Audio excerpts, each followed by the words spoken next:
Hey designer, you're listening to episode 118. Today we're talking about giving yourself enough chances to succeed. If you're listening to this in real time, consider this your mid-January pep talk to keep going on those goals you set at the beginning of the year. And if you're listening to this any other time, it is just as important to remind yourself that when you're pursuing something new, something big, and something you've never done before, it often takes more than you think. I'm going to be digging into how to keep going, and I'm also going to share about this topic through the lens of a personal goal I set about achieving last year. But of course, I'll be applying those lessons to your interior design business as we go. Let's dive in. Welcome to the Interior Design Business CEO, the only show for designers who are ready to confidently run and grow their businesses without the stress and anxiety. If you're ready to develop a bigger vision for your interior design business, free up your time, and streamline your days for productivity and profit, you're in the right place. I'm Desi Cresswell, an award-winning interior designer and certified life and business coach. I help interior designers just like you stop feeling overwhelmed so they can build profitable businesses they love to run. Are you ready to confidently lead your business, clients, and projects? Let's go. Hello, designer. Welcome back to the podcast. I'm so glad to be here with you. This is the first solo episode I'm recording since last year and leaving for our winter break trip. So it's almost been a month since I've done a solo episode. We were in Costa Rica. This is the fourth year in a row we've gone, and Costa Rica becomes relevant in the story that I'm going to share today. But a little bit about our trip. We have gone to the same beach for the past 3 years, and it is just becoming our very little sweet spot where we've got our things, we've got our people. And this year, after we were at the beach, we went to a hot springs resort near Arenal, which is the volcano area, which is just lush and gorgeous. And let me tell you, we experienced a lot of rain on this trip, way more than you're supposed to this time of year, but we made the most of it. And this resort was just like incredible. The number of hot springs and activities you could do outside. Apparently, my husband informed me that the Kardashians have stayed there, which I don't know what that says or if it's a good or bad thing, but regardless, it was very nice. And we had a lot of good family time. I ate tons and tons of fresh fruit. That is one of my favorite things to do when I go to a tropical location. And now we're back. We're settling into the new year.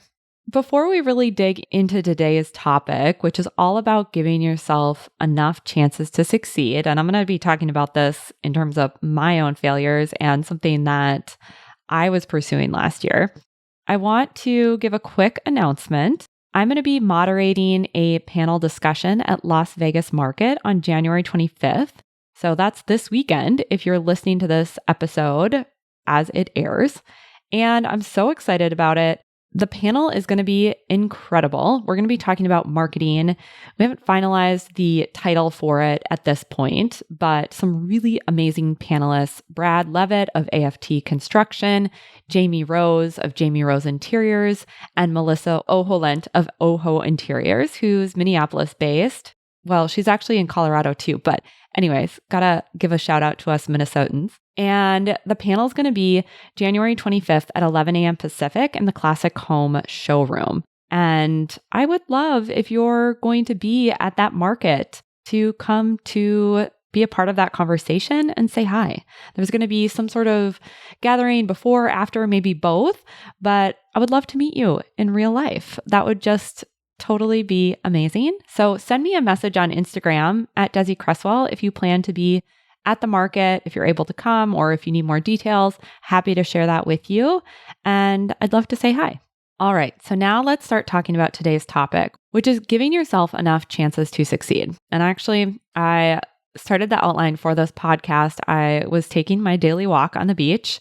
Oh my gosh, I have to talk about this concept. And it seems especially well-timed with the new year and setting goals and thinking about what we want to pursue in the coming year. And the reason why I feel this is so important to talk about is that I often see, and this has been me in the past too, so I'll totally own that, but I also see it with the business owners that I work with and the interior designers who I know want to up-level their business, which is probably you if you're listening to this. And I think what happens is that often when we set a goal or decide we want to make a change in our lives or in our business, we really underestimate the effort, time, and discomfort it's going to require to arrive at whatever results it is we want to achieve, or to establish those routines and habits we want, where it just really feels like, oh, this is just who I am. This is what I do. There's some automatic quality to it, or we have that really tangible outcome of the goal we've set. And because of this underestimation of the effort involved, I see designers giving up on that next version of themselves or on that next level vision they have for the business simply because they didn't give themselves enough chances to succeed. And this can be at the very beginning of things, of like trying and failing once, which I'll give some examples of. It can also occur though when we've been trying for a while and it's like we're on that cusp of change and that tipping point is so close, but because we're so in it, we can't see it. And that's when we give up. So let me give you some examples of what this could look like. And I'm also going to share a personal example as we go too. But maybe we're at the beginning of the year. This very much could be you. You've got these beautifully formulated goals and they're fresh and shiny and you're ready to take it on. But then you remember the huge list of things you have to do for your clients because that's part of the reality of running the business. And maybe because you skipped out on CEO time on your calendar last week, you see it's slotted for today and you're like, oh, well, I didn't do it last week. It's not a big deal. I just won't do it this week either, right? I'm probably not going to do that. Or you hit a period where all of a sudden there's more reactive things going on with your project, or maybe life happens and your family's sick for an entire week and it's time to get back on track. But because there's been that delay, you don't pick yourself back up and get recommitted. I see this a lot, let me tell you, not giving yourself enough chances to succeed when I work with clients on managing their time. This will look like planning out your day. It's going to look amazing on paper, all the little color-coded blocks stacked nicely. But then they start working the plan and realize, oh, I did not give myself any wiggle room for the unexpected. I didn't even give myself some time to be human and maybe get a glass of water or stand up. So instead of sitting down and learning from that moment, they just decide they're bad at planning and don't try again. They don't give themselves another chance to learn and grow and get closer to that outcome. I also see this show up a lot with dynamics and relationships, whether that's with employees or with clients. And, we think we've got to have maybe one conversation. And because that conversation feels really uncomfortable and we pump ourselves up, we get ready, we practice, we rehearse in our head. Oh, and then we forget that it's probably not going to be one conversation. The employee or the client's going to act in the way they always act after that conversation. And it's going to be up to you to follow up with some kind of conversation around accountability or resetting expectations or setting boundaries. And instead of giving yourself a chance to succeed, really having that outcome of shifting the relationship, you assume, oh, well, I just have to deal with it. I'll give you one more example I see a lot of, where it's around PR or collaborations that designers want to secure for themselves. And they get up the courage to reach out once, but then they don't hear back immediately and drop the whole endeavor. They never follow up, right? Or this could look like you start posting on Instagram and then you miss a few days and decide, well, I can't be consistent. So I could go on and on and on. And I think partly this is, a case of we're sold processes, we're sold in our marketing 3 easy steps. And don't get me wrong, processes can be helpful. And even in my own teachings, I try and create frameworks that help give people an opportunity to sort of anchor into the concepts and ways to practice. But I think what we forget when, it's on an Instagram slide where it's step 1, 2, 3, and then ta-da, we've got the result. What can't be communicated in a carousel post on an Instagram page is all that happens between steps 1, 2, and 3 to get to ta-da. That requires giving yourself opportunities to succeed. And of course, when you give yourself opportunities to succeed, that also means you're giving yourself opportunities to fail, but both are required. Because giving yourself enough chances at success means putting in the reps. You're giving yourself essentially opportunities to mess up, do it wrong, not follow through, pick yourself back up, learn from what happened, and try again. This is really what helps you grow into whatever results you're after. I was thinking about this so much when I was in Costa Rica over break, and specifically in relation to a goal that I had set for myself personally last year. Last year, what I had decided was that I really wanted to be able to do a headstand in yoga. I had always thought about it. I'd admired people who could do it. I'd see them at class and be like, oh, that looks so amazing, and said I wanted to do it, but I never really did anything about it. It's kind of like an admiring goal, but not really a doing goal. But that changed. And at the end of 2023, the beginning of 2024, I can't remember exactly when I made this declaration, but I said, I am going to do this year. And I have a yoga studio that I like to go to when we're in Costa Rica. And I told her, this is what I'm doing. I worked with her to understand the steps and the fundamentals and understand how I could practice this on my own, because of course I wouldn't have her right there all the time. And I made a decision. This is what I was doing. And you might be wondering, why a headstand? Why is that important to you? In a way, it's kind of random, right? But I loved the strength and the alignment that it would require in order to be in that posture. And the other reason is because it really kind of scared me. And I noticed when she had initially suggested it a couple of years ago of practicing it, I noticed that there was a huge edge there for me. Being upside down is discombobulating, and it feels very out of control for me to be upside down in that way, to really challenge that balance point for myself and potentially fall. And another piece of this goal really was around the fact that I was going to need to prioritize this goal with no real outcome. I mean, in my life in general, you could say that being able to do a headstand has no measurable impact. On the surface, just being able to do that, you wouldn't say, oh, well, that's going to make me a better mom, or it's going to help me make more money in my business, or be recognized by my peers. And just like any goal, I mean, there's those tangible outcomes, but then there's all the internal things. So of course, the headstand itself doesn't directly translate to those outcomes, and yet it really does. I knew that there would be growth for me there in terms of the internal growth. And I also saw it really as an opportunity to get over the mental hurdles I had around prioritizing time to do something that didn't seem directly related to some of the goals that I typically would set for myself.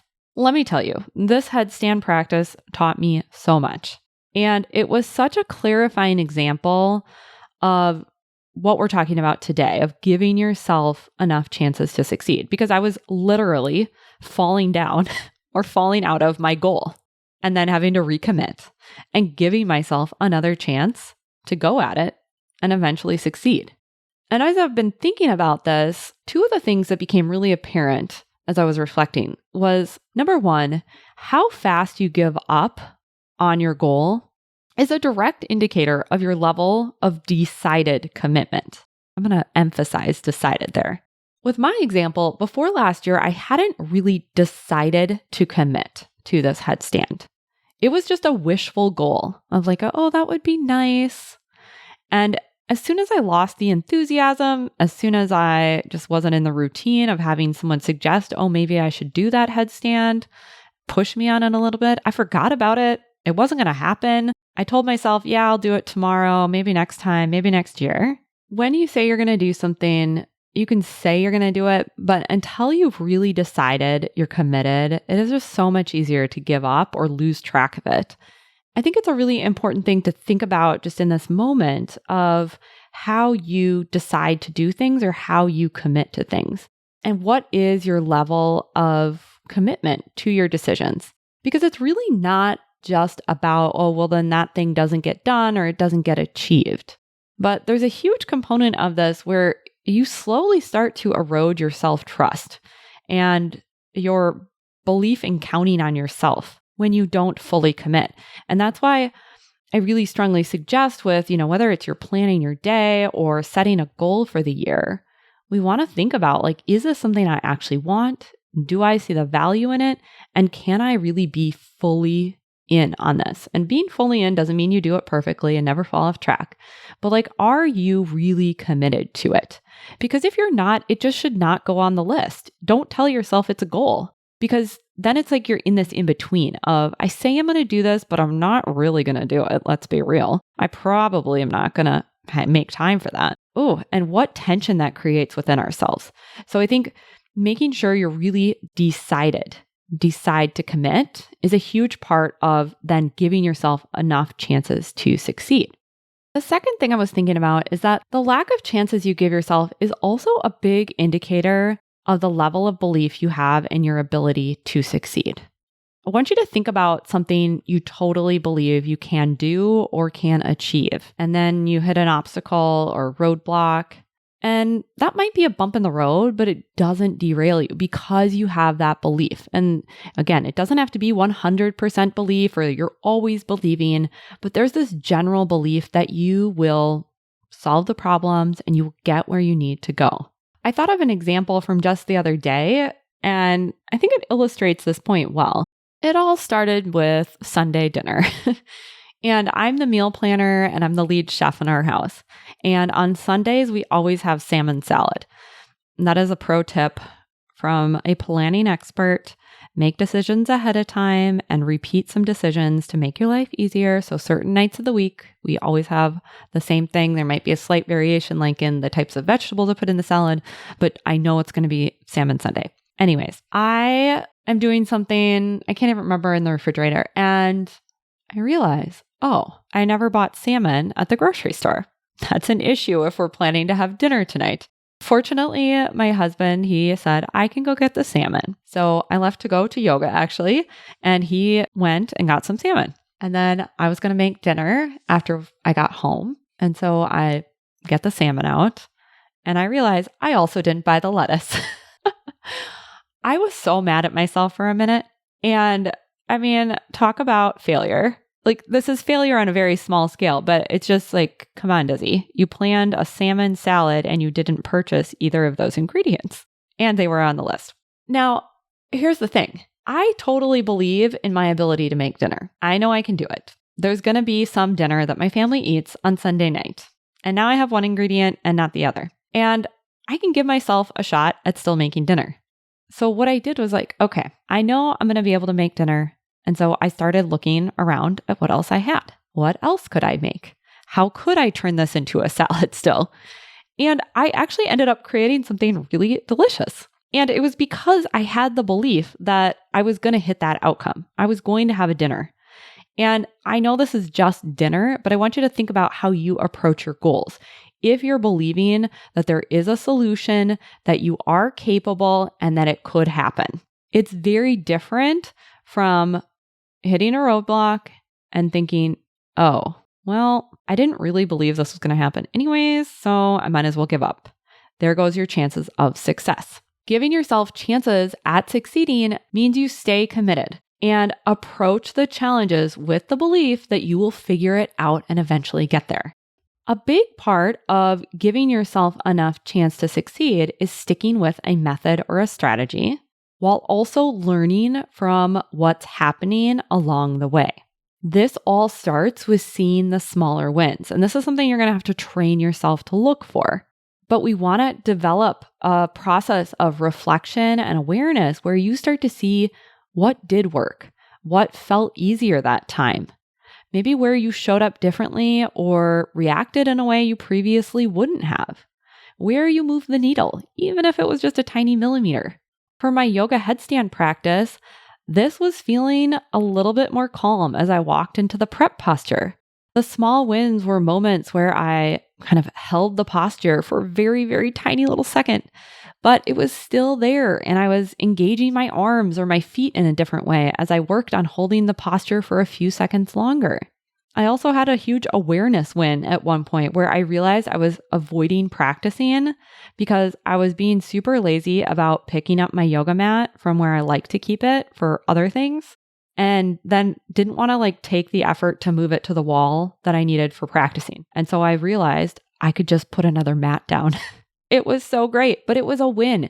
It was showing myself that I could problem solve. When you have the small incremental wins that typically we tend to breeze past. Instead of saying you have a long way to go, you start saying, I'm making progress. And then you pause and ask yourself, what made a difference in that? Why did it work that time or work a little bit better? Do not assign your movement toward success to luck or chance. You created that shift, so own it and then use it to bolster your confidence in giving yourself that next round of chances to succeed. Giving yourself enough opportunities could also mean approaching the outcome from different angles. If you've tried something many, many times and it's simply not working and you're evaluating and you're looking for the lessons and it's just not working, then ask yourself, what are other entry points or varying steps? Remember, you're believing that the outcome is inevitable because if you didn't, you wouldn't be looking for these other points. Just because you thought the path would look one way, you decide it could look a different way. This totally happened to me with the headstand. I was trying to do this very specific 5-step method and I was just continuously getting stuck. And so my teacher suggested that I try a different approach. And before I knew it, I was up and I was able to start then working backwards. Instead of following the progression in one way, I was following it in another. And I did eventually achieve my goal. I'm very proud to say that, of being able to hold that posture. And in fact, it was 4 days before the start of the new year. So I had to give myself enough chances to succeed for, what would that be? 361 days. That's how long. I mean, I did have moments of achievement along the way where I was able to get up into the posture, but it was in the studio this year, 4 days before the new year, that I felt like I really nailed this goal. Achieving that floaty yet controlled quality, feeling secure in that upside down position and really strong in my foundation. And it was such a moment to share with my teacher. I had given myself enough opportunities to succeed. And it was such a reminder too of how helpful it is to have someone to continually plant that seed of possibility and believe in the certainty of the eventual outcome. I, of course, had to keep believing. And it was also so amazing to have her support. And of course, that's what I do for my clients as their coach. I'm believing in your possibility. I'm seeing the best in you. I'm seeing you in your highest potential and continually bringing you back to your goals and the belief that you can do it. Because yes, I did say you're giving yourself chances to succeed is an indicator of your level of belief. And just like we're going to fall out of the posture, as this analogy is going, you're going to fall out of belief around your goals.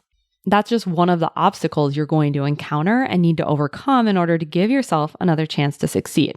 As we continue in the new year and look at those changes you want to make, I want you to ask yourself right now, number one, did I really decide to be committed to this? And if the answer is no, we need to look at that. And number two, specifically around this topic, is how can you give yourself more opportunities to practice and fail so that eventually you give yourself enough chances to succeed? How can you give yourself more opportunities? How can you create those opportunities for yourself to engage actively with your progress, your momentum, and the actual goal itself? Going back to some of the examples I shared at the beginning of the episode, this could look like if you allowed someone else's priorities to derail your planned day. Then get to know those people-pleasing tendencies, understand them, and learn from those insights and plan again. And practice holding your own boundaries and saying no. If that magazine pitch you submitted doesn't get a response, go ahead and follow up. Whatever it is that you want to change, whatever it is you want to up-level in your interior design business, remember, don't shy away from the practice. Don't shy away from the reps. That is giving yourself enough chances to succeed. That is what I have for you today. I'd love to hear what you think of this episode. You can send me a message at Desi Cresswell on Instagram or always reply to my emails. If you're not on the email list too, make sure you do that. You can go to the link in the show notes or head to desicresswell.com/resources and sign up for Monday Mindsets, where I send you quick little notes every Monday morning. If you love the podcast, you're definitely going to love Monday Mindset. And I'm going to be back next week with a brand new episode. In that episode, I'm going to be diving into the topic of risk tolerance. I coached a client on this and thought we really need to talk about this on the podcast. So if you aren't subscribed to the show, definitely follow along so you don't miss that. And one last thing, if you're going to be at the Las Vegas market, let me know so I can meet you in real life. My panel is January 25th in the Classic Home Showroom, and I'd really love to see you there. Until next Wednesday, I'm wishing you a beautiful week, and I'll talk to you soon. Thanks for joining me for this week's episode of the Interior Design Business CEO. If you want more tips, tools, and strategies, visit www.desiCresswell.com. And if you're ready to take what you've learned on the podcast to the next level, I'd love for you to check out my signature group coaching program, Out of Overwhelm.